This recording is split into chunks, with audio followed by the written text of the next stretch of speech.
நம்ம எப்பவுமே ஒரு பேக் பேட்டர்ன் வந்து நம்ம மார்க் பண்ணுவோம். கீழே எப்பவும் ஒரே மாதிரி தான், இதுல எந்த சேஞ்சஸும் நீங்க பண்ண வேண்டாம். இடுப்பு சுற்றளவு அப்படிங்கும்போது 7.5, 1 இன்ச்சு வந்துட்டு டாட்டுக்கு 1.5 இன்ச்சு வந்து நமக்கு சீம் அலவன்ஸ். அதே தான் நம்ம எல்லாத்துலேயுமே எடுக்க போகிறோம். அடுத்தது இங்கே இருந்து இது ஃபோல்டிங்காக விட்டுருக்கோம்.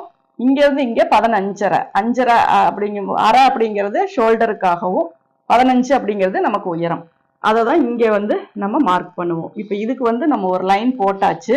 இப்போ இது வரைக்குமே எந்த சேஞ்சஸுமே நம்ம பண்ணலை.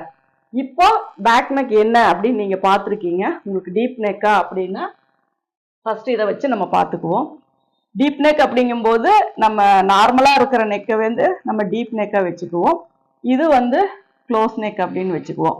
அதாவது நெக்கை வந்து க்ளோஸ் பண்ணி வரனால க்ளோஸ் நெக் அப்படின்னு வச்சுக்குவோம். இப்போ இந்த டீப் நெக்குக்கு என்ன மெஷர்மெண்ட்